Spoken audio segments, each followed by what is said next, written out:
Look at that. That's the door to Everybody Hates Chris. I was here for 4 years. It's an awesome, awesome thing. Look at that. After Everybody Hates Chris would premiere on the now defunct UPN network in September of 2005. Wake up. Chris. Wake up.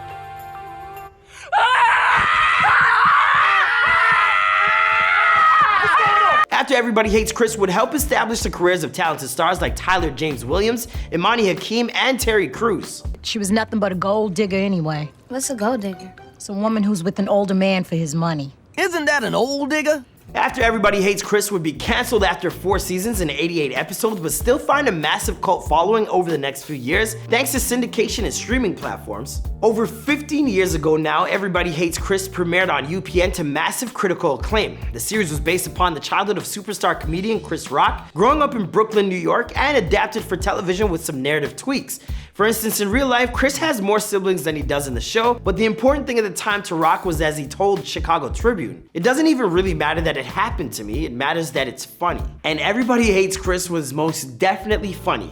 More than that, it was also poignant. The talented cast and crew behind this series was always willing to examine everything from race relations to old world family dynamics. His Cleveland Indians uniform complemented by the rich caramel color of his skin and the way he swung his bat. Forget jungle fever. She's having a jungle seizure. During the course of its run, the series' initial home, UPN, transformed into what we know now as the CW, and the series would ultimately find itself canceled in 2009 in an effort to shift the channel's brand away from comedy and into more dramatic efforts.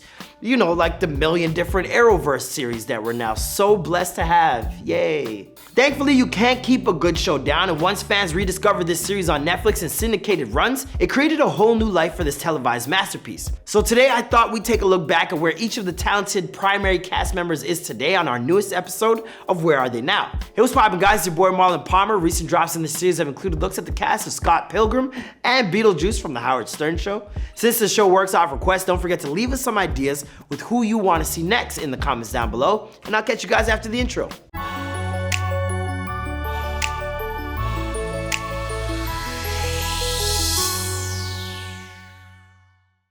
Prior to taking on the role of one of the world's most famous comedians, Tyler James Williams had some minor experience in acting, appearing in televised roles in series like Sesame Street and Little Bill. Hell, he even popped up on SNL a couple times. Nice shoes, Bojangles. Bojangles? That's not what your mother called me when I was tap dancing in her drawers last night.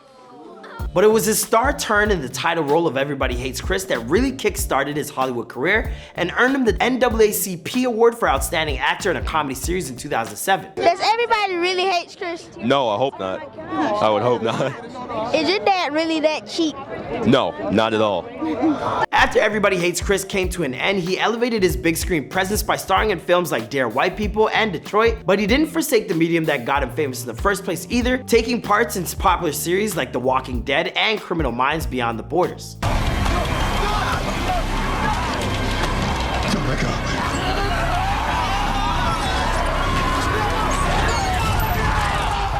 Are they still walking dead? How much dead walking is happening still?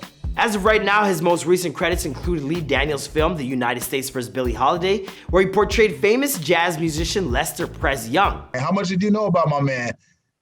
To tell you the truth, I knew nothing. I knew nothing about Lester Young before this. Tichina Arnold had already amassed an extremely impressive body of work before this series, having started her career back in the 80s in movies like The Little Shop of Horrors. She was also no stranger to television either, having appeared in the legendary Martin Lawrence-led sitcom Martin, as well as earning herself guest spots on series like Law & Order, as well as The Jamie Foxx Show before signing on to play Chris's mom Rochelle in Everybody Hates Chris. Estimated tax. Refund. My God. And she's easily, she was my favorite part of Martin. She's the funniest. After the series was eventually canceled, Tichina helped establish the We Win Foundation, which is a group dedicated to helping those families and individuals suffering from the lupus, a disease that her own sister Zanae has sadly been diagnosed with. I'm really out because I wanted to start bringing more awareness to lupus. My sister and I started our 501c3 called the We Win Foundation.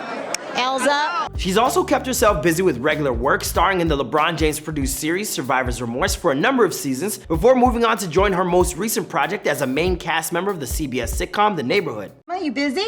Ugh, actually, I'm swamped. Oh, boy, why? I could use a break. Wow, look at all this paperwork. No wonder you looking like the apocalypse Barbie. As mentioned off the top, Chris wasn't an only child in Everybody Hates Chris, and one of his two younger siblings was played by Tequan Richmond, who portrayed his little brother Drew. Drew wouldn't walk under a ladder, no matter what. Sonny, help me. I'm falling, I can't get up.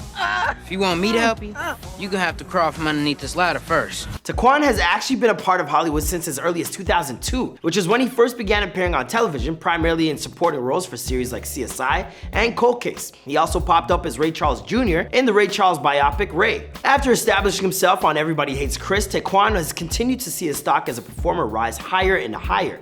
From 2012 to 2018, he became a regular on the soap opera General Hospital, earning himself 3 Daytime Emmy nominations for his role as TJ Ashford on his hit series. TJ, what are you doing here at this hour? Why didn't you tell me Sean is my father?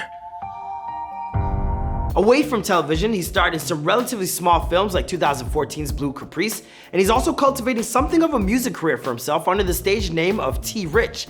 You can find some of his music on both Spotify and YouTube. Next up is a young woman whose audition for Everybody Hates Chris was actually her first experience in the business ever. That's right, when 12-year-old Imani Hakim stepped in front of a camera for the first time to do a cold read for the series, it was her first ever audition. And guess what? She nailed it and landed the part as Chris's younger sister, Tanya. Can you help me make a Valentine's Day card? A homemade card. That's my little girl saving that money. Sure, baby. Who's it for? My boyfriend.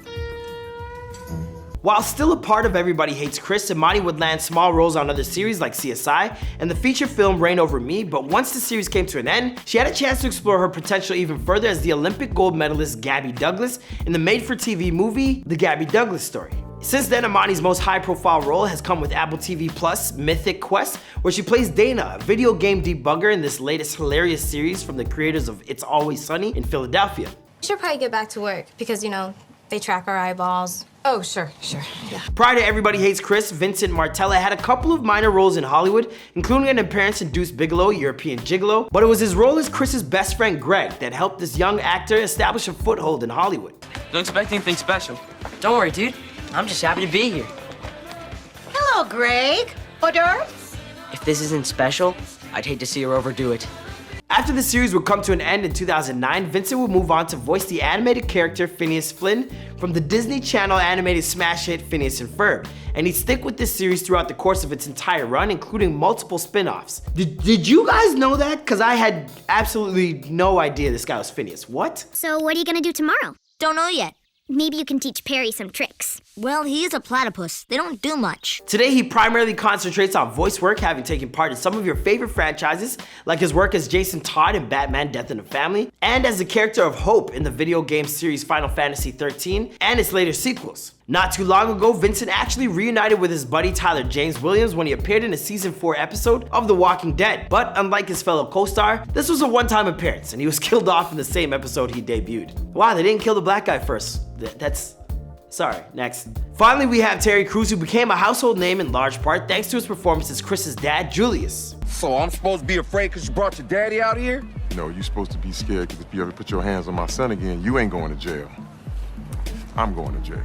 Prior to this star-turning role, he had popped up in bit parts in films like Longest Yard, co-starring Chris Rock, and TV shows like My Wife and Kids. But since his breakthrough moment, Terry Crews has become one of the most prolific actors in Hollywood. Not only was he the centerpiece for an entire line of Old Spice commercials for what felt like decades, but he's also been a part of big-time series like Brooklyn Nine-Nine, as well as the host of popular game shows like Who Wants to Be a Millionaire, Ultimate Beastmaster, and most recently, America's Got Talent. And of course, we definitely cannot forget If I Could Walk 1,000 Miles. That's just a classic moment. Just a classic moment. Aside from his accolades in show business, Terry has also released his own autobiography, Manhood, How to Be a Better Man or Just Live with One, and he was awarded the Time Magazine's Person of the Year award in 2017 after coming forward to open up about his own personal sexual experience. My name is Terry Crews. I am an actor, author, former athlete, advocate, and a survivor of a sexual assault. Due to the fond memories and cult-like status of Everybody Hates Chris, the series fans have all been wondering if it would become the next big former show to find itself a part of the reboot craze.